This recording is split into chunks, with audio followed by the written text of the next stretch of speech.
Pussycat sits by the fire, how should she be fair?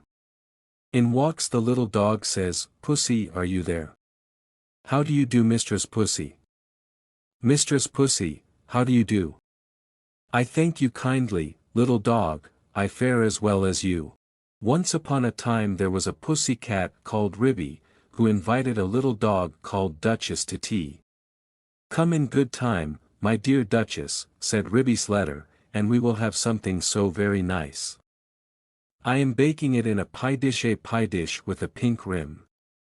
You never tasted anything so good. And you shall eat it all. I will eat muffins, my dear Duchess, wrote Ribby. I will come very punctually, my dear Ribby, wrote Duchess, and then at the end she added, I hope it isn't mouse.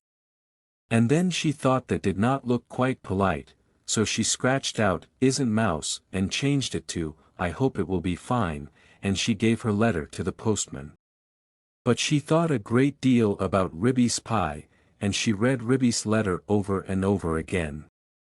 I am dreadfully afraid it will be mouse, said Duchess to herself, I really couldn't eat mouse pie. And I shall have to eat it, because it is a party.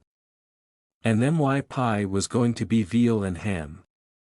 A pink and white pie dish. And so is mine, just like Ribby's dishes, they were both bought at Tabitha Twitchit's. Duchess went into her larder and took the pie off a shelf and looked at it. Oh, what a good idea. Why shouldn't I rush along and put my pie into Ribby's oven when Ribby isn't there? Ribby in the meantime had received Duchess's answer, and as soon as she was sure that the little dog would come she popped her pie into the oven. There were 2 ovens, one above the other, some other knobs and handles were only ornamental and not intended to open. Ribby put the pie into the lower oven, the door was very stiff. The top oven bakes too quickly, said Ribby to herself. Ribby put on some coal and swept up the hearth. Then she went out with a can to the well, for water to fill up the kettle. Then she began to set the room in order, for it was the sitting room as well as the kitchen. When Ribby had laid the table she went out down the field to the farm, to fetch milk and butter. When she came back, she peeped into the bottom oven. The pie looked very comfortable. Ribby put on her shawl and bonnet and went out again with a basket, to the village shop to buy a packet of tea, a pound of lump sugar, and a pot of marmalade. And just at the same time, Duchess came out of her house, at the other end of the village. Ribby met Duchess halfway down the street, also carrying a basket, covered with a cloth. They only bowed to one another, they did not speak, because they were going to have a party. As soon as Duchess had got round the corner out of sight she simply ran straight away to Ribby's house. Ribby went into the shop and bought what she required, and came out, after a pleasant gossip with Cousin Tabitha Twitchit. Ribby went on to Timothy Baker's and bought the muffins. Then she went home. There seemed to be a sort of scuffling noise in the back passage, as she was coming in at the front door. But there was nobody there. Duchess in the meantime, had slipped out at the back door. It is a very odd thing that Ribby's pie was not in the oven when I put mine in. And I can't find it anywhere, I have looked all over the house. I put my pie into a nice hot oven at the top. I could not turn any of the other handles, I think that they are all shams, said Duchess, but I wish I could have removed the pie made of mouse. I cannot think what she has done with it. I heard Ribby coming and I had to run out by the back door. Duchess went home and brushed her beautiful black coat, and then she picked a bunch of flowers in her garden as a present for Ribby, and passed the time until the clock struck 4. Ribby, having assured herself by careful search that there was really no one hiding in the cupboard or in the larder, went upstairs to change her dress. She came downstairs again, and made the tea, and put the teapot on the hob. She peeped again into the bottom oven, the pie had become a lovely brown, and it was steaming hot. She sat down before the fire to wait for the little dog. I am glad I used the bottom oven, said Ribby, the top one would certainly have been very much too hot. Very punctually at 4 o'clock, Duchess started to go to the party. At 4:15 to the minute, there came a most genteel little tap-tappity. "Is Mrs. Ribston at home?" inquired Duchess in the porch. "Come in." "And how do you do, my dear Duchess?" cried Ribby. "I hope I see you well." "Quite well, I thank you, and how do you do, my dear Ribby?" said Duchess. "I've brought you some flowers. What a delicious smell of pie." "Oh, what lovely flowers!" "Yes, it is mouse and bacon." "I think it wants another 5 minutes," said Ribby. "Just a shade longer. I will pour out the tea, while we wait." "Do you take sugar, my dear Duchess?" "Oh yes, please."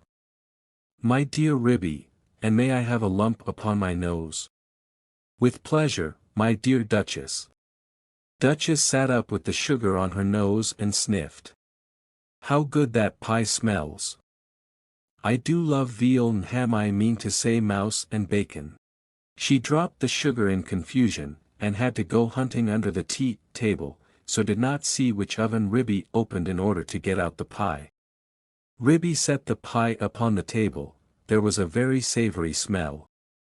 Duchess came out from under the tablecloth munching sugar, and sat up on a chair. "I will first cut the pie for you. I am going to have muffin and marmalade," said Ribby. Thought Duchess to herself, "I think it would be wiser if I helped myself to pie," though Ribby did not seem to notice anything when she was cutting it. "What very small fine pieces it has cooked into. I did not remember that I had minced it up so fine. I suppose this is a quicker oven than my own." The pie dish was emptying rapidly. Duchess had had 4 helps already, and was fumbling with the spoon. "A little more bacon, my dear Duchess," said Ribby. "Thank you, my dear Ribby, I was only feeling for the patty pan." "The patty pan? My dear Duchess?" "The patty pan that held up the pie crust," said Duchess, blushing under her black coat. "Oh, I didn't put one in, my dear Duchess," said Ribby. "I don't think that it is necessary in pies made of mouse." Duchess fumbled with the spoon. "I can't find it," she said anxiously. "There isn't a patty pan," said Ribby, looking perplexed. "Yes, indeed, my dear Ribby, where can it have gone to?" said Duchess. Duchess looked very much alarmed, and continued to scoop the inside of the pie dish. "I have only 4 patty pans, and they are all in the cupboard." Duchess set up a howl. "I shall die! I shall die! I have swallowed a patty pan. Oh, my dear Ribby, I do feel so ill." "It is impossible, my dear Duchess, there was not a patty pan."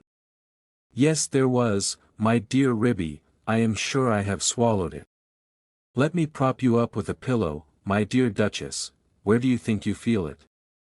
"Oh, I do feel so ill all over me, my dear Ribby." "Shall I run for the doctor?" "Oh yes, yes. Fetch Dr. Maggotty, my dear Ribby, he is a pie himself, he will certainly understand." Ribby settled Duchess in an armchair before the fire, and went out and hurried to the village to look for the doctor. She found him at the smithy. Ribby explained that her guest had swallowed a patty pan.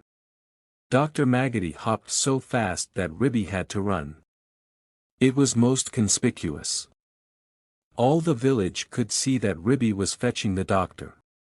But while Ribby had been hunting for the doctor, a curious thing had happened to Duchess, who had been left by herself, sitting before the fire, sighing and groaning and feeling very unhappy.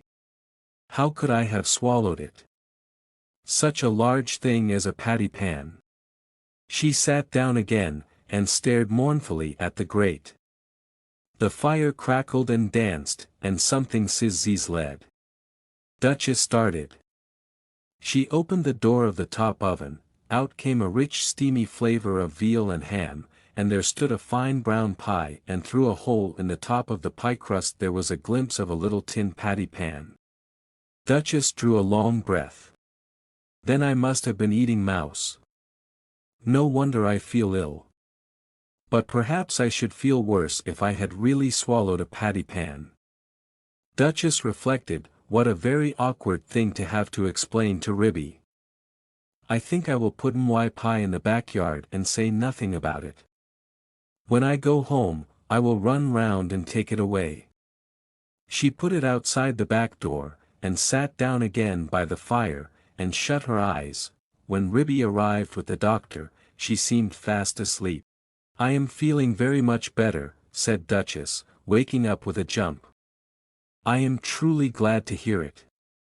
He has brought you a pill, my dear Duchess. I think I should feel quite well if he only felt my pulse, said Duchess, backing away from the magpie, who sidled up with something in his beak. It is only a bread pill, you had much better take it, drink a little milk, my dear Duchess. I am feeling very much better, my dear Ribby, said Duchess. Do you not think that I had better go home before it gets dark? Perhaps it might be wise, my dear Duchess. Ribby and Duchess said goodbye affectionately, and Duchess started home.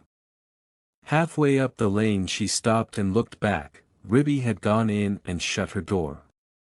Duchess slipped through the fence, and ran round to the back of Ribby's house, and peeped into the yard. Upon the roof of the pigsty sat Dr. Maggotty and 3 jackdaws. The jackdaws were eating pie crust, and the magpie was drinking gravy out of a patty pan. Duchess ran home feeling uncommonly silly. When Ribby came out for a pailful of water to wash up the tea things, she found a pink and white pie dish lying smashed in the middle of the yard. Ribby stared with amazement. Did you ever see the like? So there really was a patty pan? But why patty pans are all in the kitchen cupboard?